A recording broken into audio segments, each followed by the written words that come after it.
आठवें दिन राजा भोज सिंहासन के निकट पहुंचे ही थे कि आठवीं पुतली अपने स्थान से निकलकर उनके मार्ग में आकर खड़ी हो गई और बोली, ठहरो राजा भोज।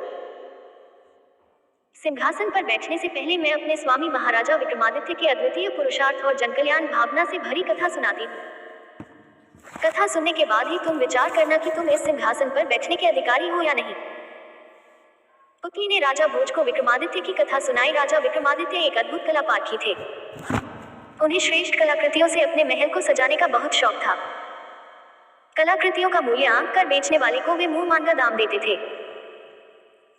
एक दिन उनके राज दरबार में एक बधी एक सुंदर काठ का घोड़ा लेकर उपस्थित हुआ, जिसकी कारीगरी देखते ही बनती थी। वह एकदम जीवित मालूम पड़ता था। काफी गौर से देखने के बाद ही पता चलता था कि वह काठ का है। यह देख राजा विक्रमादित्य ने बधी से घोड़े की विशेषता के बारे में पूछा। बधी ने कहा, महाराज, इस घोड़े की खासियत यह है कि यह तीव्र गति से जल, थल और आकाश तीनों में विचरण कर सकता है। घोड़े की विलक्षण खूबियां सुनकर राजा विक्रमादित्य उस पर मोहित हो गए। उन्होंने बधी से उसकी कीमत पूछी तो वह बोला, महाराज, मैं क्या बताऊं, आप तो कला पारखी हैं, आप जो भी उचित समझे वह दे देना। विक्रमादित्य के कोषाध्यक्ष को 1,00,000 स्वर्ण मुद्राएं अदा करने का आदेश देकर घोड़ा प्राप्त कर लिया। बधी 1,00,000 स्वर्ण मुद्राएं लेकर खुशी खुशी वहां से चला गया। कुछ दिनों बाद राजा का मन शिकार पर जाने का हुआ। उन्होंने कुछ सैनिक साथ लिए और काठ के घोड़े पर सवार होकर चल दिए। वह घोड़ा कल पुर्जों को दबाने पर संचालित होता था।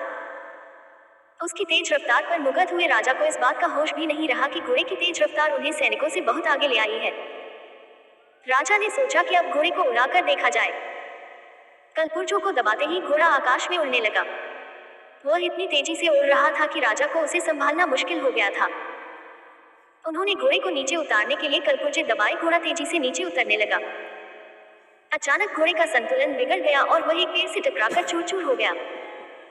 राजा तो बच गया, लेकिन घोड़े से हाथ धो बैठे।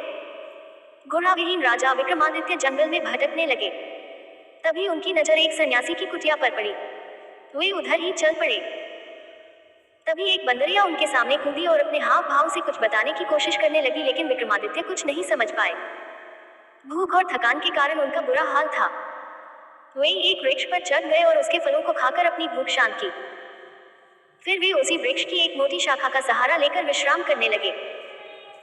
कुछ देर बाद उन्होंने देखा कि एक सन्यास उस बंदरिया को इशारा कर अपने साथ कुटिया पर ले गए। यह देख विक्रमादित्य चुपचाप पेड़ से उतरे और दबे पांव कुटिया की ओर चल पड़े। झरोखे से देखने पर विक्रमादित्य ने देखा कि सन्यासी के सामने 2 घड़े रखे थे। बंदरिया भी उसके पास बैठी थी। सन्यासी ने एक घड़े में हाथ डालकर चुल्लू भर पानी हाथ में लिया और बंदरिया पर छिड़क दिया। पानी छिड़कते ही वह बंदरिया एक सुंदर राजकुमारी के रूप में परिवर्तित हो गई। फिर उसने सन्यासी के लिए खाना बनाया और उन्हें खाना खिलाकर उनके हाथ पैर दबाने लगी। कुछ ही देर में सन्यासी सो गया। राजा विक्रमादित्य यह दृश्य देखकर चकित रह गए। वे विचार करने लगे कि यह कैसा चमत्कार है। इसी सोच विचार में उन्होंने वहीं पर बैठकर सारी रात बिता दी। सुबह होते ही उन्होंने देखा सन्यासी ने दूसरे घड़े में हाथ डालकर चुल्लू भर जल लिया और राजकुमारी पर छिड़क दिया। राजकुमारी फिर से बंदरिया बन गई। फिर सन्यासी बंदरिया को लेकर बाहर आ गया और उसे आजाद करके अपनी राह पर चल पड़ा। यह दृश्य देखकर विक्रमादित्य के मन में विचार आया कि अवश्य ही यह राजकुमारी अभिशप्त है। इसे अभिशाप से मुक्ति दिलाने का प्रयास करना चाहिए। यह विचार कर वे बंदरिया को पकड़कर सन्यासी की कुटिया पर ले आए और घड़े में से पानी निकालकर उस पर छिड़क दिया। बंदरिया फिर से राजकुमारी बन गई और हाथ जोड़कर बोली, मैं महान यशस्वी राजा विक्रमादित्य का स्वागत करती हूँ। यह सुनकर विक्रमादित्य बोले, तुमने कैसे जाना कि मैं विक्रमादित्य हूँ? राजकुमारी बोली, राजन, मैं अपने विषय में आपको बताती हूँ। सुनो, मैं कामदेव और पुष्पवती की संतान कामिनी हूँ। एक बार मैं वन में शिकार करने गई। मैंने एक हिरण का पीछा करते करते उस पर वान चला दिया, लेकिन वान हिरण को न लगकर पास ही तपस्या कर रहे सन्यासी की भुजा में जा घुसा।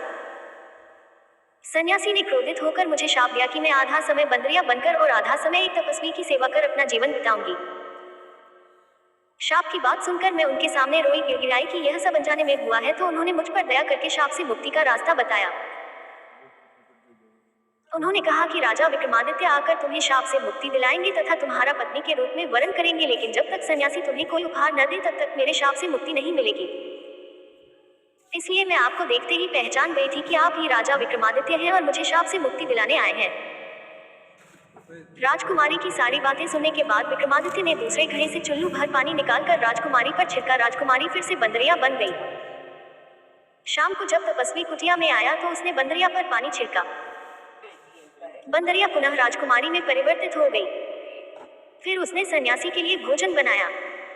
भोजन खिलाने के बाद सन्यासी के हाथ पांव दबाते हुए उपहार देने को कहा। सन्यासी ने हवा में हाथ लहराया। देखते ही देखते उनके हाथ में से एक सुंदर कमल का फूल प्रकट हो गया।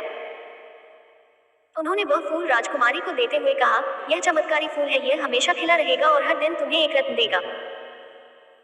कुछ देर रुककर उन्होंने कहा, मैं यह भी जान गया हूँ कि तुम्हारे जीवन में तुम्हारा वांछित वर राजा विक्रमादित्य यहाँ आ पहुंचा है। आज से तुम शाप से मुक्त हो। यह कहकर सन्यासी ने राजकुमारी को अपनी कुटिया से विदा किया। विक्रमादित्य ने जब राजकुमारी को हाथ में पुष्प लिए कुटिया से बाहर निकलते देखा तो पेड़ से नीचे उतर गए। राजकुमारी ने वह फूल विक्रमादित्य को दे दिया और उन्हें सारी वृतांत सुनाकर कहा कि अब वह पूरी तरह शाप से मुक्त हो चुकी है। यह सुनकर विक्रमादित्य बहुत प्रसन्न हुए। फिर उन्होंने देवी द्वारा दिए बेतालों का स्मरण किया। उन्होंने दोनों को अपने अपने कंधे पर बिठाया और आकाश मार्ग में उड़ते हुए उनके राज्य में पहुंचा दिया। अभी वह अपने महल में प्रवेश कर ही रहे थे कि तभी एक लड़के ने आकर उनसे वह कमल पुष्प मांग लिया। राजा ने फूल उस लड़के को दे दिया। राजमहल पहुंचकर राजा विक्रमादित्य ने कामिनी से बड़ी धूमधाम से विवाह किया और आराम से जीवन व्यतीत करने लगे। एक दिन राज्य का एक दीवान एक गरीब व्यक्ति को पकड़कर राजदरबार में लाया और बोला, महाराज, यह व्यक्ति बहुत गरीब है किंतु इसके पास बहुमूल्य रत्न है और यह उन्हें बेचना चाहता है। मुझे तो लगता है यह चोर है। वो व्यक्ति बोला, महाराज, मैं चोर नहीं हूँ। मेरे बेटे के पास एक कमल का फूल है। उस फूल के द्वारा हर रोज हमें एक रत्न प्राप्त होता है। यह सुनकर विक्रमादित्य को सन्यासी द्वारा दिए गए उस पुष्प की याद आ गई जो बाद में उन्होंने एक लड़के के मांगने पर उसे दे दिया था। राजा ने उस गरीब व्यक्ति से वे रत्न खरीद लिए, उसे नकद धन देकर विदा किया। फिर बोले, दीवान जी, तुम कभी भी बिना किसी ठोस सबूत के केवल शक के आधार पर किसी को परेशान मत किया करो। यह कहानी सुनाकर पुतली बोली, सुना राजा भोज, ऐसे थे हमारे राजा विक्रमादित्य। अगर तुमने भी ऐसा कार्य किया है तो तुम इस सिंहासन पर बैठने के अधिकारी हो, अन्यथा नहीं। यह कहकर पुतली अदृश्य होकर सिंहासन पर अपनी जगह पर समा गई। राजा भोज कुछ न कह सके और उस दिन भी सिंहासन पर बैठने का विचार त्याग कर अपने शयन कक्ष में जाकर लेट गए।